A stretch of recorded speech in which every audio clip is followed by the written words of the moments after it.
again, say how excited I am about Robert Mathis. And I know we put out something earlier, but just, I'm a huge fan, and just he represents everything we're about. So it's just great that his Ring of Honor Day is coming, and just looking forward to celebrating that with him. Our team loves him, and he's just a force, has been a force, always will be a force on this team.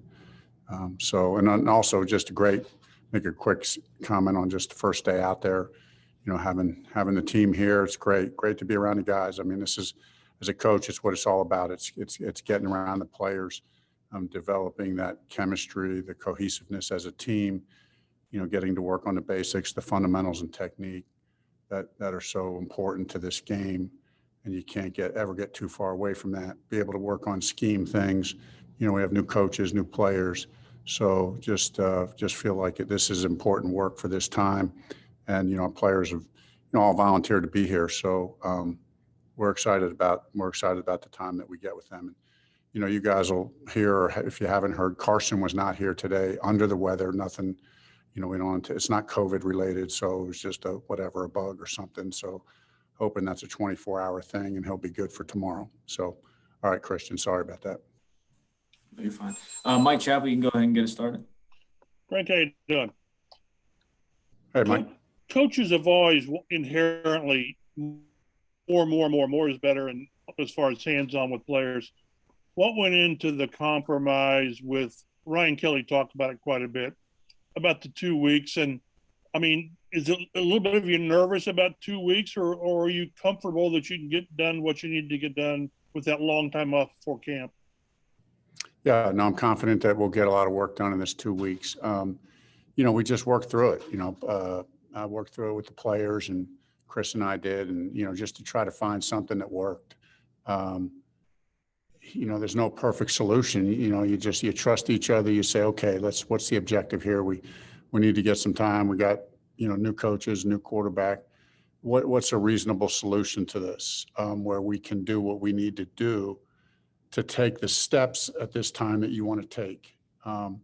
And I just felt like I appreciated the way Ryan and the rest of our players handled it as far as, talking with us. I think we started from a point of trust where it was nobody trying to manipulate the conversation or the way it was going to go. Let's just talk about what can we get done? How do we do it? What's the best way to do it? And then we eventually came to the solution that we did. Stephen Holder.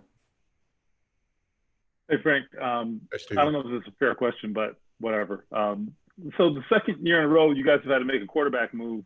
And last year, obviously, you vouched, quite a bit for Phillip. That worked out great. You had to do a little bit of the same this year because, I think if you don't sign off, maybe Carson isn't here, right? But how much of, given what happened with Carson last year and the struggles that have been much documented, how much of how he performs do you think is a reflection of you? I mean, is there any pressure on you to get him back to being the player you think he can be? Yeah, no, absolutely. Stephen, you know how I feel about it. I mean, I think it's a collaborative effort, and that we work with Carson. But yeah, you stick your neck out for players as a head coach or a GM or a scout or coach. We all do it. Obviously, as a head coach, sometimes you have a little bit more say in it than maybe a position coach. But that's what you love about it. I mean, I love sticking my neck out for people I believe in. So yeah, I'm willing to put it on the line for players that you believe in. I believe in this team. I believe in Carson. Yeah, I feel good about it. I do know that, his play will reflect, the work that he does. It'll reflect the work our team does. It'll reflect the work that our staff does, all in preparation. So, but I don't mind being the point person on that. Greg Doyle.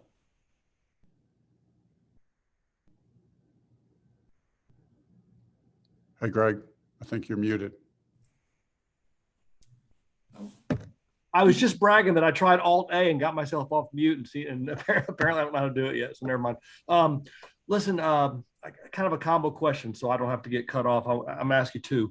One is, as you guys considered left tackle, what was the calculus behind moving Quenton, knowing what you might get at left tackle, but knowing what you definitely were going to lose at left guard?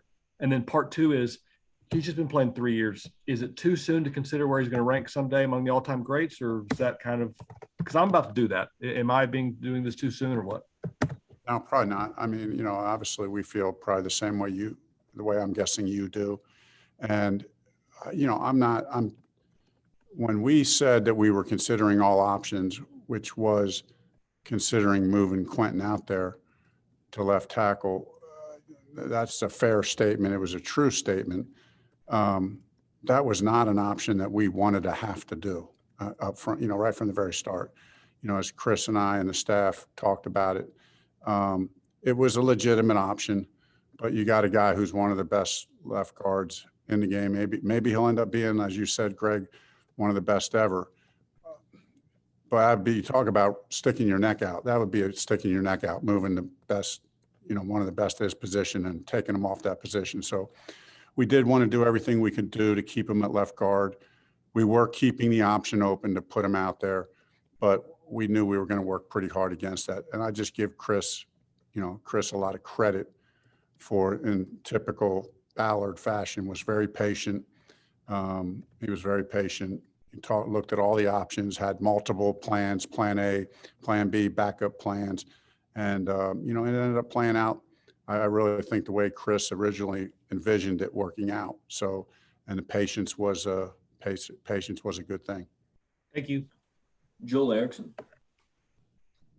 Hey Frank, I know Carson's been throwing kind of on his own with a lot of the receivers and stuff. Was that just him kind of trying to get in touch with as many guys as possible and just get as many sessions as he can? No doubt. I mean, Carson, you guys will. I mean, he's like a lot of players. He's a hard worker. I mean, the guy works really, really hard. I've been really thankful to the quarterbacks I've worked with. I mean, he's some of the hardest workers on the team. So, and Carson's no exception to that. So, and then his just natural leadership ability, you know, taking over to, hey guys, let's get together and throw. And it, you know, that's our team. That's our guys. They want to work. They want to get to know. I credit our skill guys. They want to get to know Carson, right? I mean, receivers aren't stupid, right? They're in fact, they're very smart. They want to be there. They want Carson to feel comfortable throwing to them, and Carson wants to learn their body language and talk through stuff. And you know, as you get to know Carson, you'll see he's very opinionated in a good way. He's got a loud voice, and when I say loud voice, he's got a very strong conviction about what he believes and why he believes it. And from everything to past concepts to the way you run routes. So like most quarterbacks, the most good ones that I've been around. So he's no exception to that. So I think it's been good for him and the receivers. Kevin Bowen. Hey, Frank. The term might be totally off base, but for those that watched Carson last year and thought he looked broken, what's kind of your response to maybe the plan to unbreak him, again, for lack of a better term? Yeah, well, you know me well enough to know that and that's a totally right. That's a good question. It's a fair statement, but yeah, I just cringe when I hear stuff like that. Not that a player shouldn't be accountable for poor play on the field, and you know, Carson has to answer to that, and he has answered to it, and until you get out there and prove otherwise, that's what you live with. But you know, I just know that playing the position of quarterback, there's so many factors that go into it. We've talked a lot about why the poor play last year. I'm just very confident that he has a team around him, and it's just, I think the culture fit is, and again, it's, you guys know how I feel about the Eagles and how highly I think of that organization, but sometimes in sports, this is just one of those transitions that was I think is going to end up being good for both organizations. I think it's going to be good for Carson. And, you know, I think we got to be patient with it. I think it takes a little bit of time, just like it took Phillip a minute and Jacoby a minute, you know, I mean, so, but I'm confident we got the right player. And then I know we're still a couple months out, but are you guys planning on Grand Park for camp? Yeah, we're hopeful. Yes, we're hopeful, and, you know, strong indications that we should be good. But that's what we look forward to, getting back up there. But we have not got the final vote of an absolute yes, but it's looking good. Go a few more here. George Bremer. Coach, with a new starter quarterback, a new left tackle, obviously rookies on the defensive line, how important was it to get at least these 2 weeks in on the field before training camp and at least start to build some of that together? I think it's really important. Like one of the things in the brief, it's a short day today, so we really didn't even have a team. Our team meeting was on the field when we were transitioning offense to or defense to offense, and it was basically a 3-minute team meeting because why was that? Because we want to maximize the work on the field with the players. But one of the things I said to the players was that these 2 weeks, no matter how good of a football player you are, or really probably any job, I'm assuming, is we always need reminders. We need coached up. So I thought it was really important, rather than just get a week in June or 3 days in June, for the mandatory mini camp. What could we do? How could we work together to get a little bit more than that? So now we got 2 weeks. We kind of gave a little bit to players. We worked together, got this 2-week solution that I feel good about. So in this 2 weeks, we can continue to lay out the vision for who we are as a team, as an offense, defense, and special teams, and who we want to be as individual players. And then you can take that to that 8-week off period before training camp. If we get nothing with them, or if we only get a couple days, it's hard to get everything communicated that you want. Now we can get on the field. We can remind them of the fundamentals and technique. We can do drills, get stuff to put on tape that they can see, talk about where we're going, why we're doing this, why we're changing this, and get 2 weeks of that. And now they get to that 8-week period. They're reminded of that, and now we're ready to go when training camp starts. We'll go 2 last ones here. JJ, go ahead.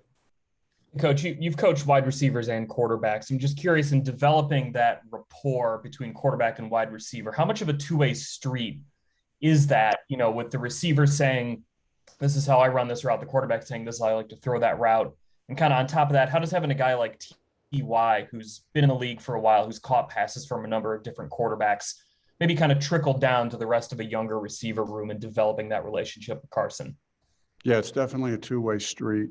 But everybody expresses it different. But, T.Y. is a good example, that he's got unique things that he does as a route runner and the instincts that he has.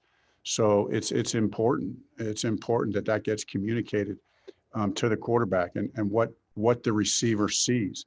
And then so that as Carson or the other quarterbacks, when I hear what a receiver sees and thinks, it helps me understand how he's going to respond in different situations. Now, the truth of the matter is I think the quarterback gets the last say and is driving the ship a little bit more, but it is a two-way communication.